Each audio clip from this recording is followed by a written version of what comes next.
I never imagined my own daughter would be capable of slapping me so violently at the Christmas table so hard it made me fall to the floor in front of the whole family just so her mother-in-law could take my place.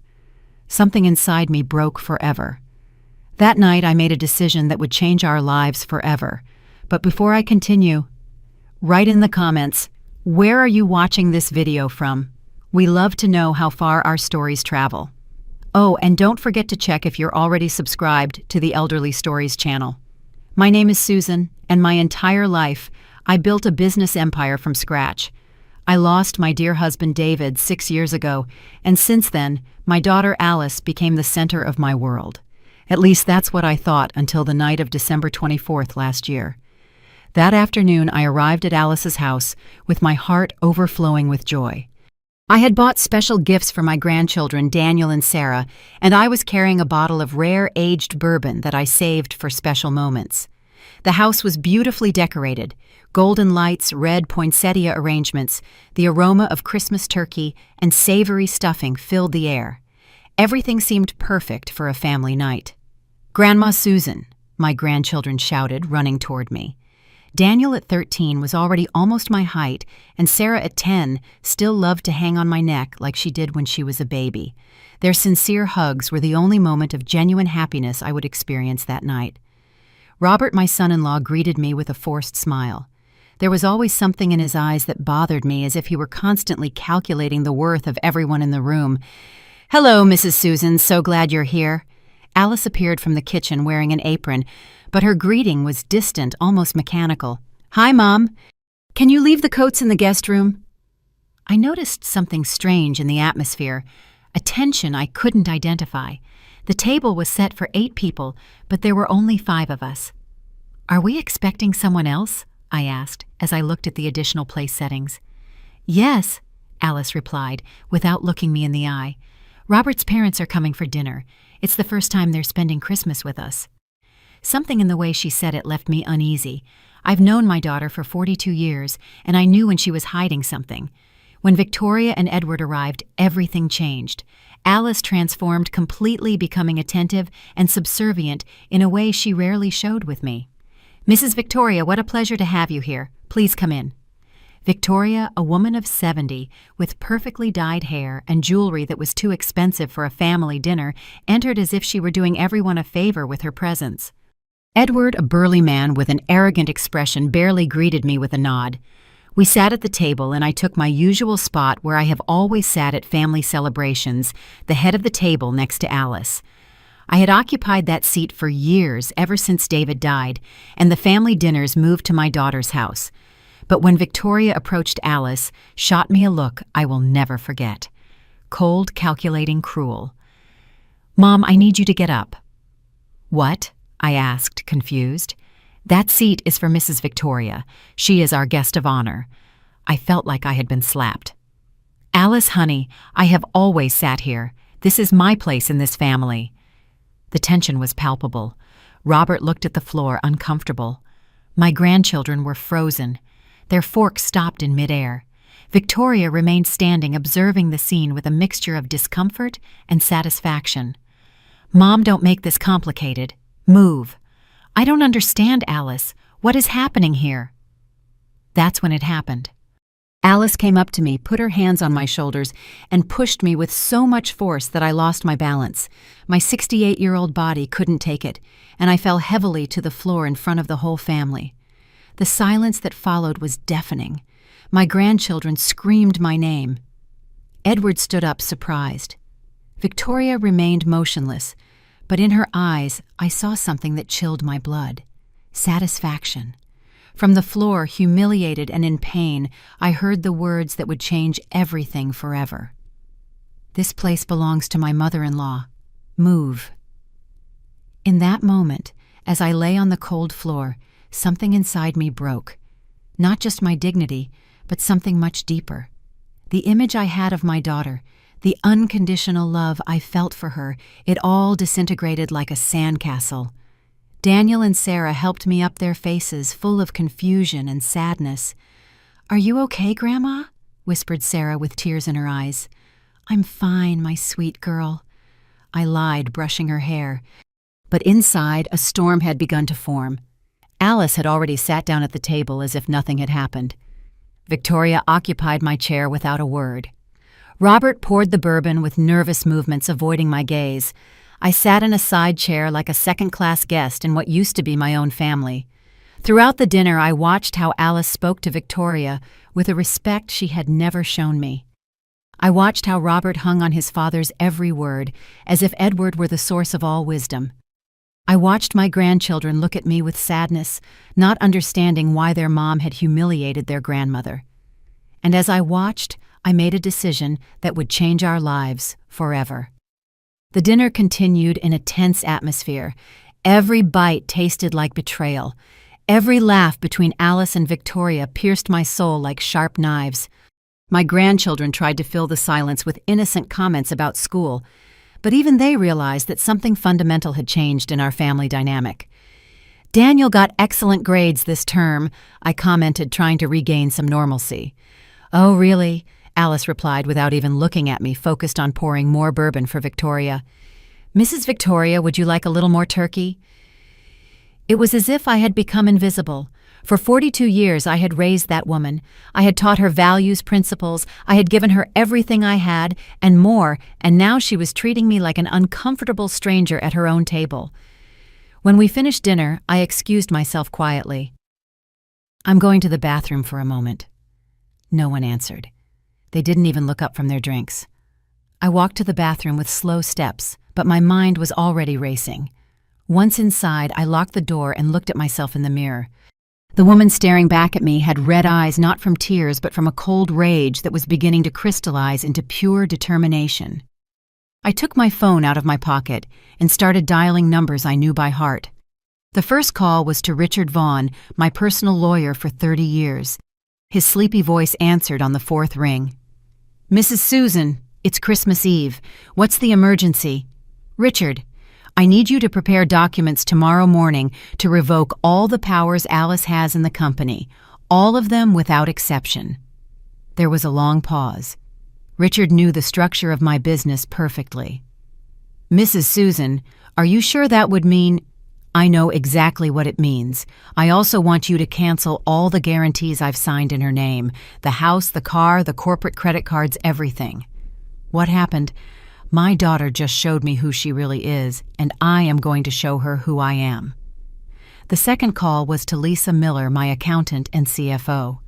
She also knew every financial move the family made. "Lisa, I'm sorry to bother you on this holiday. I need you to freeze all joint accounts with Alice first thing tomorrow. Also suspend her salary and executive benefits." "Is there a legal problem, Mrs. Susan?" "No, Lisa. I'm just taking back control of what belongs to me." The third call was the most important. I dialed the number for Carol Peters, my second-in-command at the company, a loyal woman who has been with me from the beginning. "Carol, excuse the hour. Could you go to the office early tomorrow? I need you to remove all of Alice's personal belongings from her desk." "Are you firing her?" "She is no longer the CEO. You will take her place starting tomorrow. Prepare an immediate termination letter. Justifiable cause. Loss of confidence." "Understood, Mrs. Susan. Anything else?" "Yes. Put a note on her desk that says, 'This place is not for you.' I want her to understand the message perfectly." After the calls, I stayed in the bathroom for a few more minutes, mentally organizing every move I would make. It wasn't revenge I was looking for, it was justice. For decades, I had built a business empire. I had sacrificed personal time. I had worked 18-hour days to give my family a comfortable life, and my own daughter had just shown me that all that effort wasn't even worth her basic respect. I returned to the dining room with a serene smile that hid the storm inside me. The conversation continued without me, as if I had never existed. "The real estate markets are very active," Edward was commenting as he gestured with his drink. "Exactly," Alice agreed enthusiastically. "That's why we believe a partnership between our companies could be very beneficial." Those words hit me like a lightning bolt. A partnership. They were planning a business alliance between my company, my life's work, and Edward's without even consulting me. "Partnership?" I asked with a controlled voice. Alice looked at me as if she had forgotten I was still there. Ah, yes, Mom. Edward and I have been discussing expansion possibilities for the construction company. Well, technically, I am the CEO, she replied, with an arrogant smile I had never seen on her face. Technically, I repeated slowly, savoring each syllable. I understand, Edward chimed in with his deep, calculating voice. Susan, you understand that modern business requires fresh approaches. Alice has innovative ideas. I'm sure she does, I replied, maintaining my outward composure while internally noting every word for the future reckoning. My grandchildren had gone up to their rooms after dessert, oblivious to the drama unfolding among the adults. Robert served more liquor with mechanical movements clearly uncomfortable, but not daring to intervene. I think it's time for me to go, I finally announced, getting up from the side chair I had been relegated to. Sure, Mom, get some rest, Alice replied without looking up from her drink. She didn't even bother to walk me to the door. It was Sarah who came running down the stairs when she heard I was leaving. Are you leaving already, Grandma? I thought you'd stay later like always. No, my sweet girl. Tonight I have important things to do. Are you mad about what happened at dinner? My granddaughter's question hit me in the heart. Even a 10-year-old child had noticed the injustice of the situation. I'm not angry, Sarah. I'm disappointed, but sometimes disappointments teach us important truths. I don't understand. You will soon, my love. I love you very much. Always remember that. I left that house feeling strangely liberated. The cold December air filled my lungs as I walked to my car. In the driver's seat before starting the engine, I took out my phone again. I had one last call to make. Dr. Claudia Ramos, notary. This is Susan. I'm sorry to bother you on Christmas Eve, but I need to modify my will first thing tomorrow. Yes, it's urgent. Very urgent. As I drove home, a smile crossed my face for the first time all night. Alice had played her cards believing she was in control of the situation, but she had forgotten one fundamental detail. I was the one who had built the game board, and tomorrow she would discover the real rules. I got home around midnight, but sleep was the last thing on my mind. While the city celebrated Christmas, I was preparing for the most important battle of my life. I turned on all the lights in my office and spread the legal documents I had accumulated over 4 decades of work across the oak desk. The first task was to meticulously review the partnership agreements. I needed to confirm something I suspected. Alice never had real equity in the company. She was CEO by my appointment, not by vested right.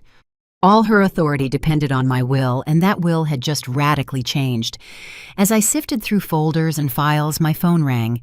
It was Lisa, my accountant. Mrs. Susan, I've been reviewing the accounts since we spoke. There's something you need to know urgently. Tell me, Lisa. Alice has been using company guarantees for personal expenses, much larger than we imagined. The mansion where she lives has a $1.2 million mortgage guaranteed by you. The luxury car, $300,000. On the corporate credit cards, she owes more than $500,000 in personal purchases. The information hit me like an anvil. Is she late on any payments? On several. Without your guarantees, the debt will be called due immediately. The banks will begin foreclosure proceedings tomorrow morning. Perfect. Cancel all guarantees at dawn. Are you sure that will ruin her financial situation? Lisa, my daughter, just ruined something much more valuable, our relationship. Now she will learn about consequences. After hanging up, I continued reviewing documents until I found what I was looking for, Alice's employment contracts. My company, Fuentes Construction, paid her a salary of $25,000 a month plus benefits that included a company car premium health plan expense accounts and participation in annual profits. All of that would disappear in a few hours. At 3 a.m., I called Carol. Boss, I haven't been able to sleep thinking about what you asked. Are you sure you want me to do this? Carol, do you trust my judgment after all these years? Of course, Mrs. Susan. You pulled me out of poverty and gave me opportunities I never imagined. Then trust me now. Alice crossed a line from which there is no return. Go to the office early, remove her personal items, and put that note exactly as I told you. At 4 a.m., I reviewed the financial statements from the last 5 years. What I discovered filled me with a mixture of rage and disappointment. Alice had been diverting small amounts to personal accounts for years, nothing illegal but ethically reprehensible. She had used company contacts to get private contracts. She had collected commissions for referring suppliers without informing me. My daughter hadn't just disrespected me last night. She had been systematically betraying my trust for years. At 5 a.m. I called Richard. "Susan, I have the documents ready, but I must warn you this will have immediate legal consequences. Alice could sue you for wrongful termination." "Richard, I have proof of diverted funds, misuse of corporate resources, and undeclared conflicts of interest. Do you think she'll want to go to trial?" "Understood. The documents will be ready at 8 o'clock sharp." "Perfect. Also prepare the papers to recover the deed to the mansion. It was an anniversary gift, but it's registered as a family loan. I want to recover it." "The mansion where she currently lives." "Exactly. Let her learn to pay rent like any normal person." At 6 a.m., as I was making coffee, I received a text message from Daniel, my grandson. "Grandma, my mom is really nervous. She's been on the phone all night. Is everything okay?" I replied, "Everything will be fine, my love. Your grandma loves you very much." At 7 a.m., it was time to make the most satisfying call of the entire operation. "Central Bank, this is Susan Fuentes. I need to immediately cancel all guarantees I have signed in the name of Alice Fuentes. Yes, all of them. Mortgage loans, cards, everything. Mrs. Fuentes, that will mean the payments will be immediately executed against the primary debtor." "I know perfectly well. Proceed." "Very well. The cancellation documents will be processed within an hour." At 8 a.m., Richard arrived at my house with all the documents ready. I signed every paper with iron determination. Cancellation of executive powers, revocation of banking authority, immediate dismissal from management duties, recovery of assets granted as a family loan. "Susan, once you sign this, there's no turning back." "Richard, a few hours ago my daughter pushed me to the floor in front of my grandchildren to give my place to someone else. Do you think there's any turning back?" I signed the last document at 8:30. At 9 o'clock, I called Carol to confirm everything was ready at the office. "Boss, I've already removed all her things, the computer, the pictures, even the plant she had in the window. Everything is in boxes in storage, and the note has been placed exactly in the center of the desk as you asked." "Perfect. When she arrives, let her in normally. Don't explain anything. Let her discover the situation for herself." At 9:30, I received confirmation from Lisa. "Mrs. Susan, all guarantees have been officially canceled. The banks will begin execution starting at 10 a.m. At 10:05 a.m., I got dressed in my best business suit. Today was not just any day. It was the day Alice Fuentes would discover what the word consequences really meant. I poured myself one last cup of coffee and watched the sunrise from my office window. After a sleepless night, I felt strangely energized. There was no trace of sadness or pain, only a crystal clarity about what had to be done. My phone was on silent, but I could see the notifications piling up on the screen. Messages, missed calls, emails. The storm had begun. Alice was about to wake up to the worst day of her life, and I would be waiting to see her reaction when she finally understood that actions have consequences, and that underestimating her mother had been the most expensive mistake of her existence. Alice woke up that Christmas morning, December 25th, with a strange feeling in her stomach. It wasn't a hangover from the drinks the night before, but something deeper, as if her subconscious had picked up on danger signals that her conscious mind hadn't fully processed. Robert was already up making coffee for the kids. The atmosphere in the house was tense, charged with an invisible electricity that no one mentioned, but everyone felt. "Did you sleep well?" Robert asked, not looking at her directly. "More or less," Alice replied as she checked her phone. She had 3 missed calls from unknown numbers, probably salespeople taking advantage of the holidays.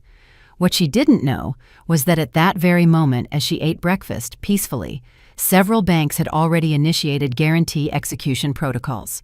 The banking systems had automatically processed the cancellation of guarantees during the first hours of the day. At 10:15 a.m., Alice received the first real call. "Mrs. Fuentes, this is Monica from Chase Bank. We urgently need you to contact us regarding your mortgage. What's happening? My mortgage is completely up to date. Ma'am, the primary guarantee on your loan was canceled this morning. Without that guarantee, the loan automatically enters a state of immediate demand. Alice felt like cold water had been thrown on her. What guarantee? What are you talking about? The guarantee signed by Mrs. Susan Fuentes. Without that guarantee, you must pay the full debt immediately, or we will proceed with foreclosure.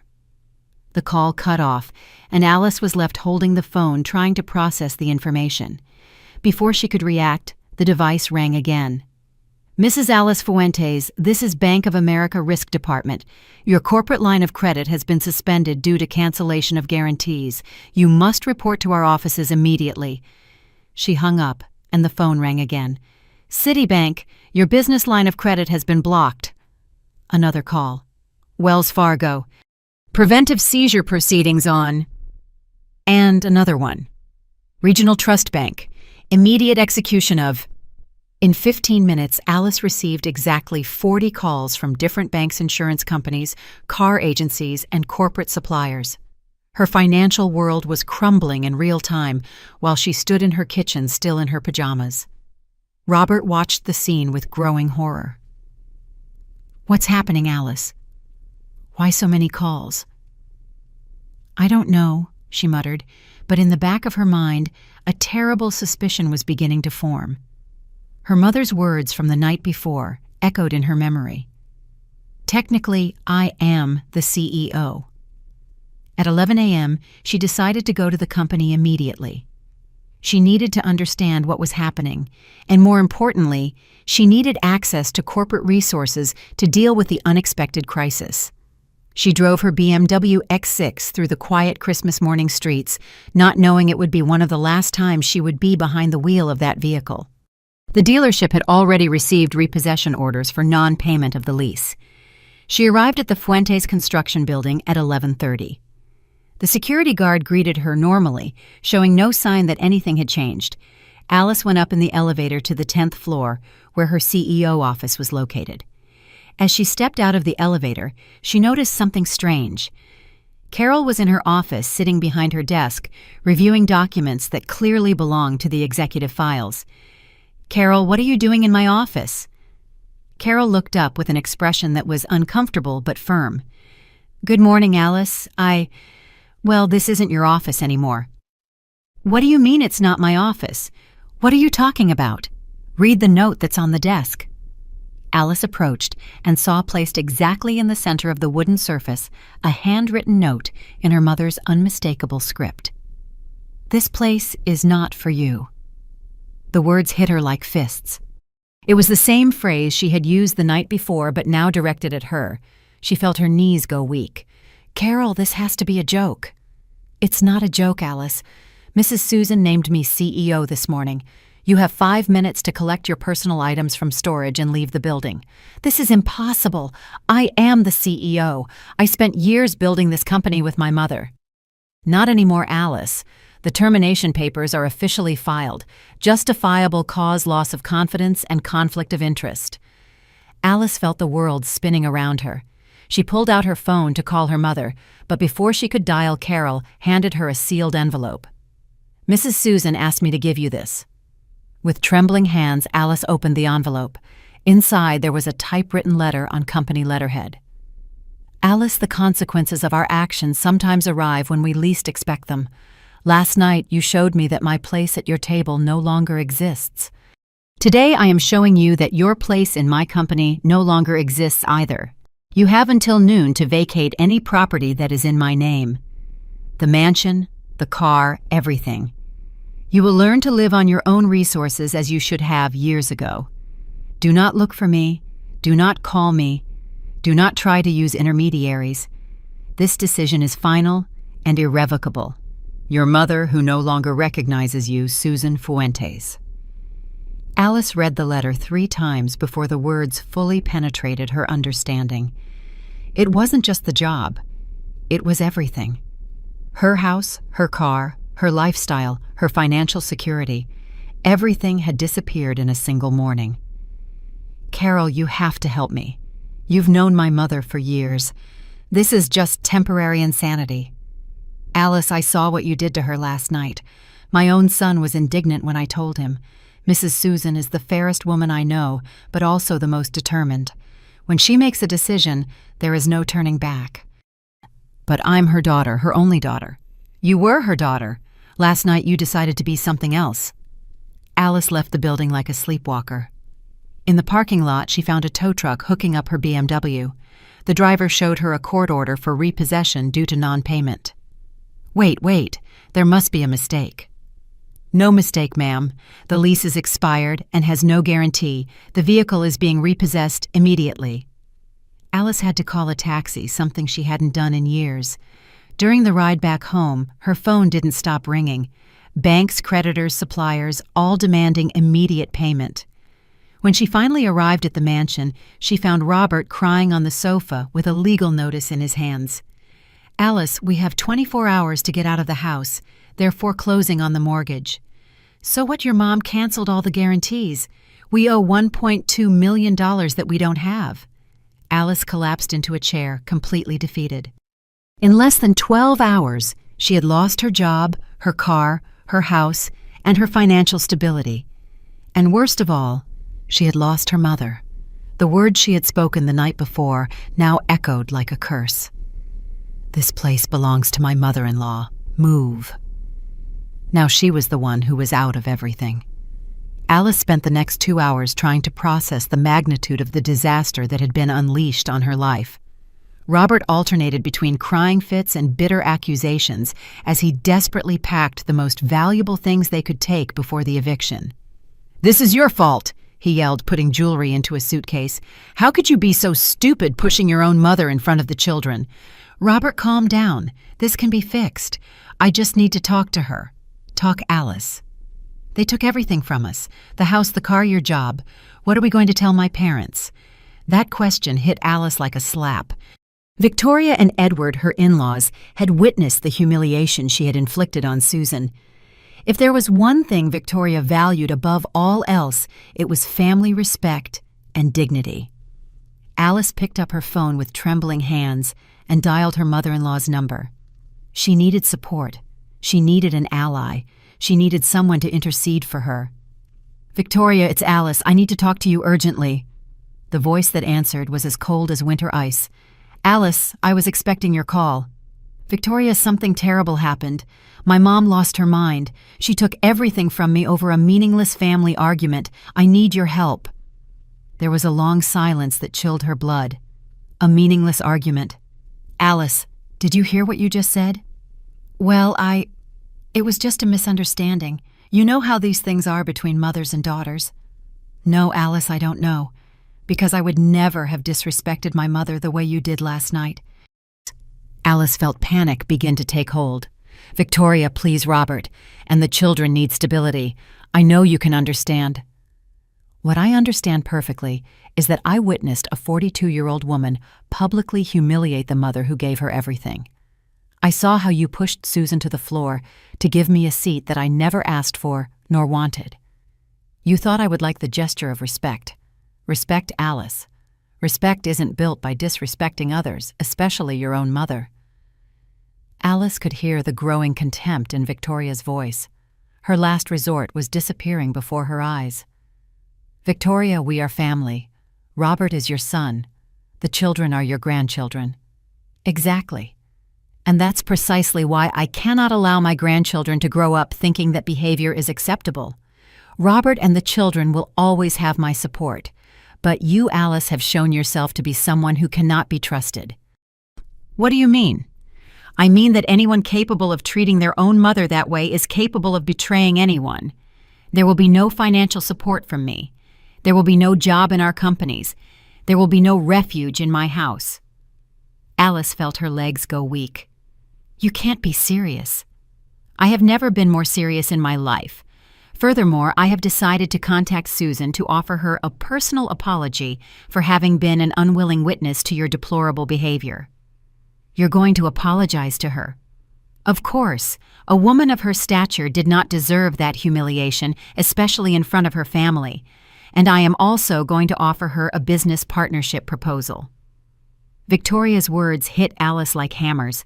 Not only had she lost her mother-in-law's support, but now Victoria was allying directly with her mother. "Victoria, please reconsider."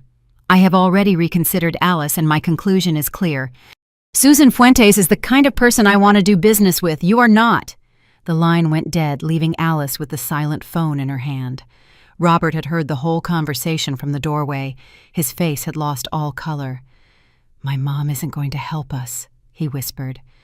"What are we going to do, Alice? Where are we going to live? The kids have school. I have my job." "I don't know, Robert. I just don't know." Just then Daniel and Sarah came downstairs, alerted by the raised voices and the chaos of suitcases and boxes all over the house.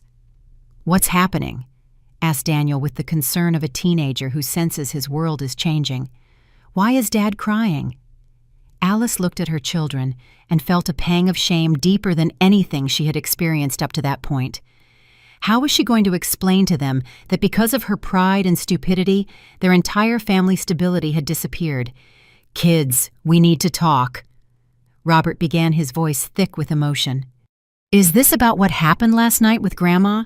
Daniel asked directly.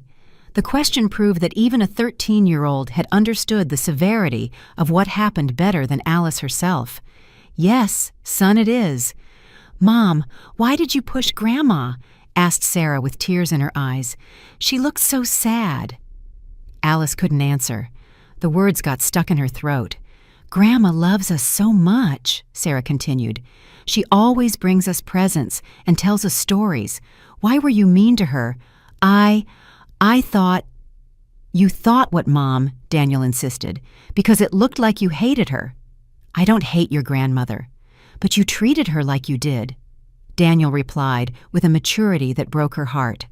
"And now she must hate us too." "No, son. She loves you. She would never hurt you." "Then why can't we stay in our house? Why is Dad packing everything?" Alice collapsed onto the sofa, completely defeated. Her own children were judging her, and they were right to do so. "Because Mom made a very big mistake," she finally admitted. "A mistake that is going to change our lives." "Can you apologize to Grandma?" asked Sarah with the innocence of a child who still believes adult problems can be solved with sincere apologies. "It's too late for that, my love."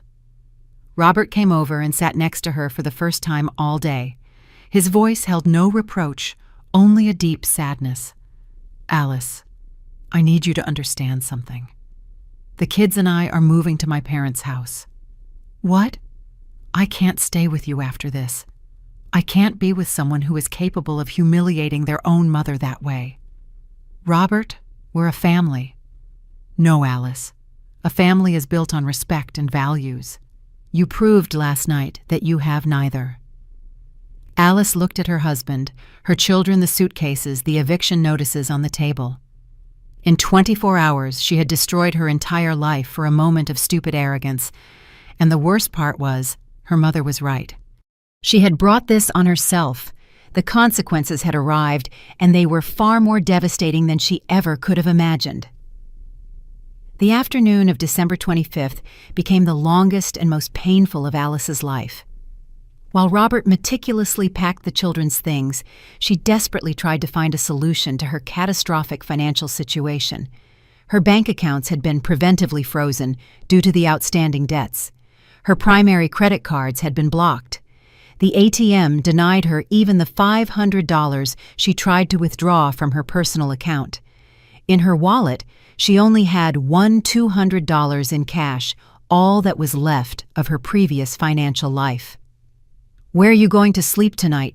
Robert asked as he closed the last of the kids' suitcases. "I don't know. Maybe a cheap hotel until I can get reorganized." "Alice, look at me." Robert stopped and confronted her directly. "Do you really think you can get reorganized after this? Your mom isn't someone who acts on impulse. This was calculated to be permanent." "She's my mom, Robert. Eventually she'll have to forgive me." "How would you forgive her if she had done what you did? Be honest with yourself, Alice." Robert's words cut deeper than any external reproach because they contained an undeniable truth. Susan had been an exemplary mother, and Alice had responded with ingratitude and contempt. At 6 p.m., the moving truck Robert had hired arrived to transport their things to his parents' house. The children supervised the moving of their toys and furniture with a quiet sadness that broke her heart. "Is Mom coming with us?" asked Sarah, watching the movers carry her doll collection. "No, my love, Mom has to solve some problems first." "When will she solve them?" Robert looked at Alice with an expression that held years of accumulated disappointment. "We don't know, Sarah." Daniel, more direct, like a typical teenager, confronted his mother bluntly. "Mom, are you going to be homeless because of what you did to Grandma?" It's more complicated than that, son." "It doesn't seem complicated to me. You were mean to her, and now she's being mean to you. It's like at school. If you hit someone, you get punished." The brutal simplicity of Daniel's observation showed that even a teenager understood the logic of cause and effect better than Alice had understood the consequences of her actions. At 7 p.m., Robert finished loading all of his and the children's things.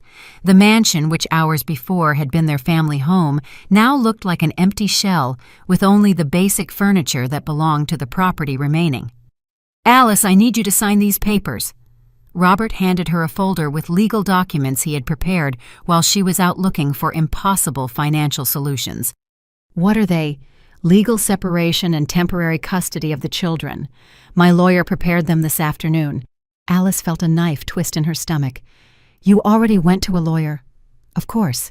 Did you think I was going to wait to see how far your downfall would go? I have to protect the children."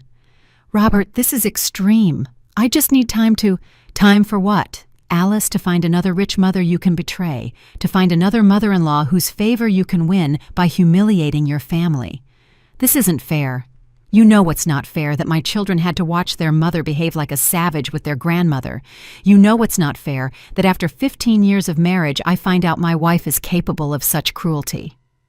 Alice signed the papers with trembling hands. She had no alternative. Without financial resources, without a job, without a house, she couldn't offer stability to anyone. "The children can visit you on weekends when you have a suitable place to host them," Robert informed her as he put away the signed documents. When you prove you're a trustworthy person again, if you ever can be." At 8 p.m., Alice found herself alone in an empty mansion that was no longer hers, with $1,200 in cash and a suitcase with basic clothing. The rest of her things were in boxes in the company's storage under Carol's custody. She went out into the street and walked aimlessly through the city decorated for Christmas. Families strolled happily, children ran with new toys, couples hugged against the December cold. Everyone seemed to have a home to return to, except her. She found a modest hotel downtown where she could pay for a room for 3 nights, $600. She had $600 left for food and transport. The room was small, with a double bed, a simple bathroom, and a window that overlooked a busy street. She sat on the bed and contemplated the magnitude of her personal destruction. Her phone rang. It was an unknown number. "Alice Fuentes." "Yes."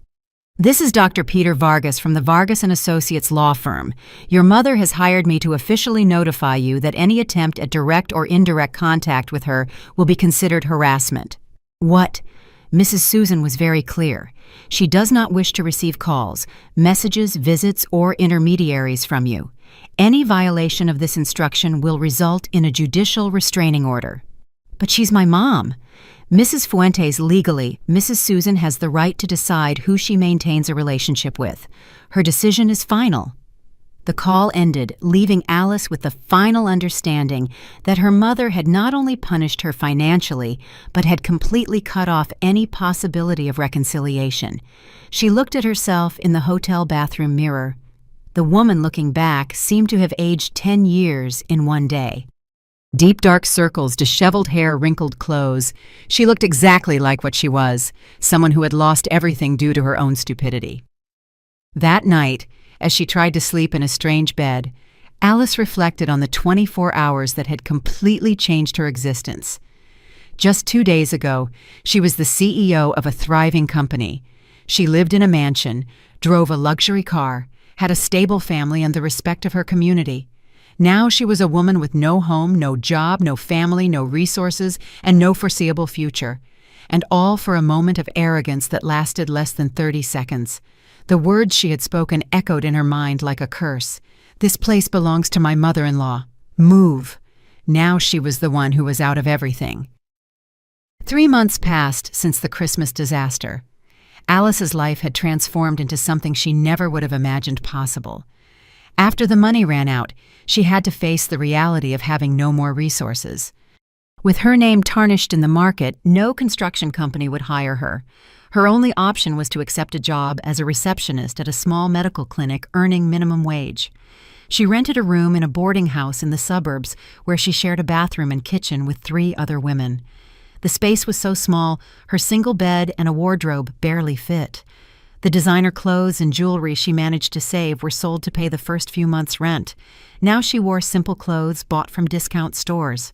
The most painful part was not the material loss, but the separation from her children. Robert had gotten full custody, allowing only supervised visits once a week. In the first few meetings, Daniel refused to speak to her, responding only in monosyllables to her attempts at conversation. Sarah cried, asking to go home with her mom, not fully understanding why they couldn't be together. One afternoon in March, while waiting in the park for her weekly meeting with the children, Alice spotted her mother in the distance. Susan was walking elegantly alongside Victoria, both of them chatting animatedly. The shock of seeing them together, apparently developing a genuine friendship, left her paralyzed. From her hiding place behind a tree, Alice heard fragments of the conversation. "The new downtown project is moving quickly," Susan was saying enthusiastically. "Your experience in real estate development was exactly what we needed. Susan, working with you has been one of the most rewarding experiences of my career. We should have formed this partnership years ago," Victoria replied. "How are Daniel and Sarah?" Victoria asked after a moment.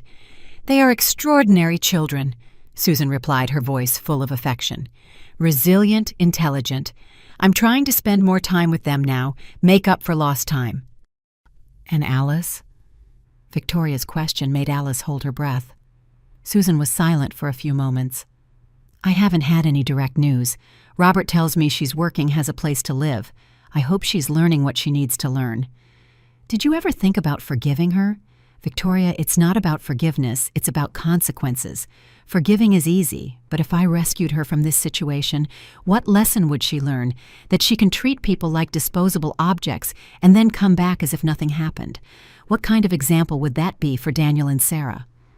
"I understand your point, but for how long?" "Until she proves she has truly changed, not with words, but with consistent actions over time." Alice slipped away, her mother's words echoing in her mind. For the first time, she understood that what Susan wanted was not revenge, but a genuine transformation of character. And that transformation wouldn't come from desperate pleas or emotional manipulation, but from authentic personal growth. When Daniel and Sarah arrived for the meeting, accompanied by a social worker, Alice greeted them with a different attitude.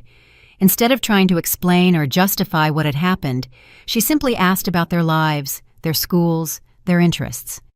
She listened attentively when Daniel told her about his science project and clapped genuinely when Sarah showed her the drawings she had made. At the end of the meeting, Daniel surprised her with a direct question. "Mom, are you going to try to talk to Grandma someday?" "I'd like to very much, son, but that decision isn't just up to me. Grandma said you need to learn some important lessons first." "And she's right, Daniel. I do." "What lessons?" asked Sarah with curiosity. Alice thought carefully before answering. "Lessons about respect, about consequences, about valuing the people who really care about us. Lessons I should have learned a long time ago." Over the following months, Alice embraced her new reality with surprising determination. She not only fulfilled her duties at the clinic, but also volunteered for extra tasks, arrived earlier and left later. Her dedication impressed Dr. Rodriguez, the clinic's owner, who gradually began to entrust her with greater responsibilities. "Alice, you have completely transformed the way this reception runs," he commented after 6 months. "I'm thinking of promoting you to administrative manager." "Thank you, doctor. I really value this opportunity." The raise allowed her to rent a small one-bedroom apartment. It was simple but clean and decent a place where she could finally host her children without supervision. On the walls, she hung pictures of Daniel and Sarah, not in expensive frames like before, but in simple ones she had decorated herself. One Sunday afternoon, almost a year after the Christmas incident, Alice received an unexpected call from Robert. "Alice, I need to tell you something. Your mom called me." Her heart sped up. "What did she say?" "She asked about you, how you were living, if you were okay, if you had found a stable job." "And what did you tell her?" "The truth, that you've worked hard, that you live in a small but decent place, that you've been punctual and responsible with the kids' visits." "How did she react?" "She was silent for a while. Then she said, 'Maybe she really is learning.' Alice, I think it's time for you to write to her." "Write?" "But her lawyer made it clear I'm not supposed to contact." "A letter. A single letter. No expectations, no demands, just showing who you've become after all this." That night, Alice sat at the table in her tiny kitchen and began to write the most important letter of her life. They weren't words of empty apologies or grand promises, but an honest account of her inner journey. "Dear Mom," she began, "I don't know if you'll read this letter or if it will end up in the trash unopened. It doesn't matter. I need to write it anyway, not to change your decision. But so you know that your daughter finally understood the most valuable lesson you tried to teach me my whole life." She described her year of transformation not as an unjust punishment, but as a necessary process of growth. She spoke of her job at the clinic with pride, not shame, of her small apartment as an achievement, not a humiliation. "For the first time in my life, I am living off my own hard work, not your sacrifices. I am experiencing the real value of honest work of respect earned through merit, not position or money. I'm learning to be a real mother, valuing every minute with Daniel and Sarah, not outsourcing them to nannies while I chase status and power." At the end of the letter, Alice was direct about her expectations. "I'm not writing expecting immediate reconciliation. I know that trust once broken takes a long time to rebuild, if it can ever be fully restored. I'm writing only so you know that your actions, as painful as they were, served their purpose. They transformed me, and for that I thank you. With love, even if perhaps undeserved, your daughter Alice." 2 weeks later, as she was organizing files at the clinic's reception, Alice received a simple envelope delivered by a courier. It had no return address, but she immediately recognized her mother's elegant handwriting. With trembling hands, she opened the envelope and found a small card. "Alice, I received your letter. I am watching your changes with attention. Stay on this path. Perhaps one day we can speak in person. I am not ready yet, but the door is no longer completely closed. Susan." It wasn't forgiveness. It wasn't reconciliation. But it was hope. A small crack of light in a door Alice had believed was locked forever. And for the first time in a year, she cried. Not from despair or self-pity, but of genuine gratitude for having lost everything, and in the process, having found something much more valuable. Dignity. 2 years passed since the night that turned Alice's life upside down. The woman who once paraded through luxury halls and commanded a $1 million company now walked with satisfaction through the corridors of the clinic where she had become the administrative manager. Her small one-bedroom apartment had transformed into a cozy home decorated simply but with great taste, reflecting her new identity. Daniel, now 15, and Sarah, 12, spent alternate weekends with her. The relationship had completely transformed.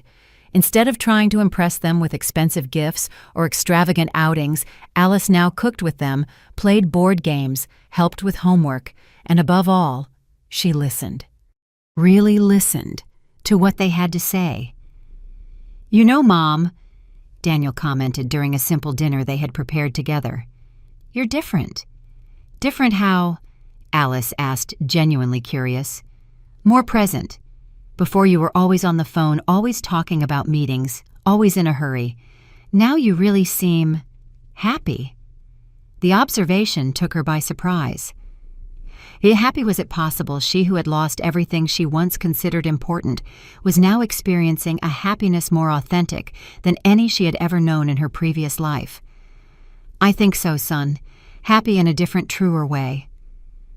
One Sunday in December, almost on the eve of the second anniversary of the incident, Alice received a call from Robert.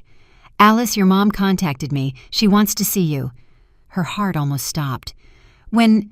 "Today in the afternoon at the Central Cafe at 4. "Are you going to go?" "Of course I am." Alice dressed with care, choosing simple but elegant clothes. Nothing flashy, nothing that recalled the old Alice. She arrived at the cafe 15 minutes early, her heart beating so hard she could feel it in her throat. Susan entered promptly at 4. At 70, she still radiated that unique blend of strength and elegance that had always characterized her. Her eyes scanned the cafe until they found Alice, and for a moment, they just looked at each other, separated by 2 years and an abyss of pain and transformation. "Thank you for coming," Susan said, sitting across from her daughter. "Thank you for calling me."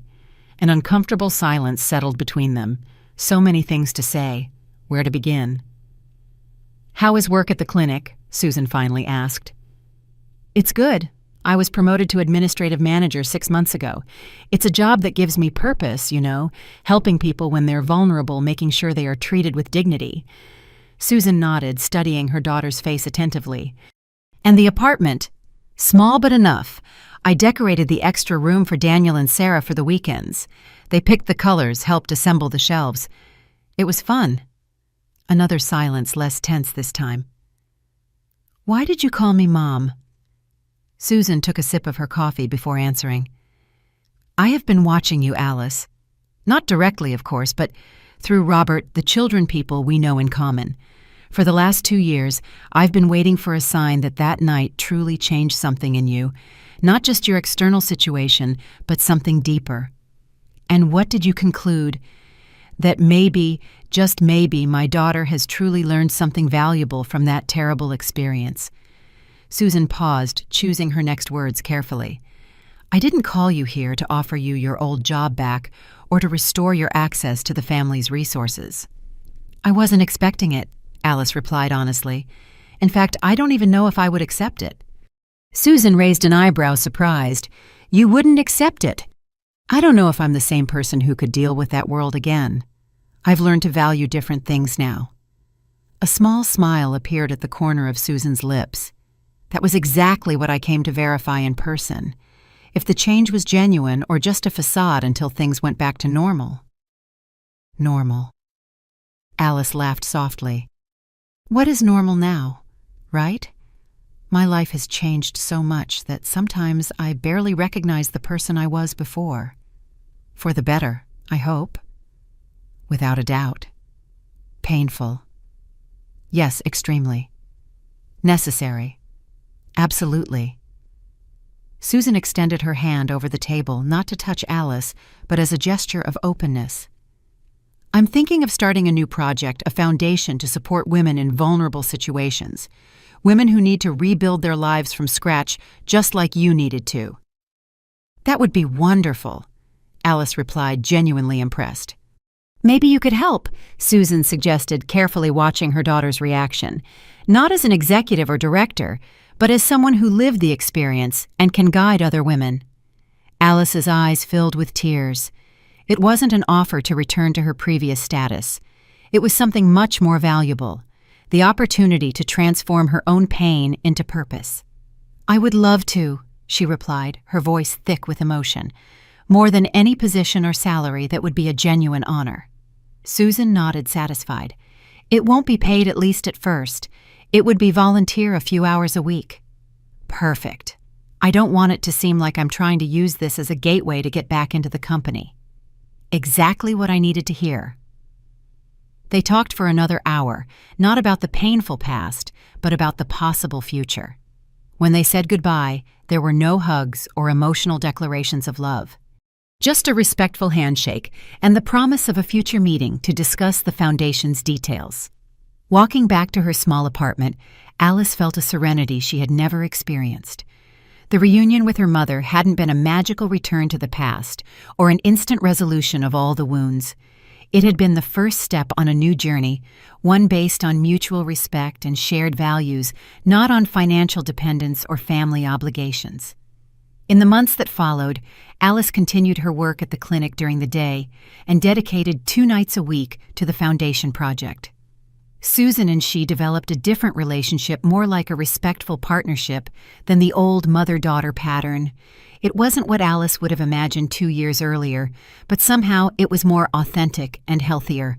The following Christmas, 3 years after the incident that had changed everything, Susan invited Alice and the children to dinner at her house.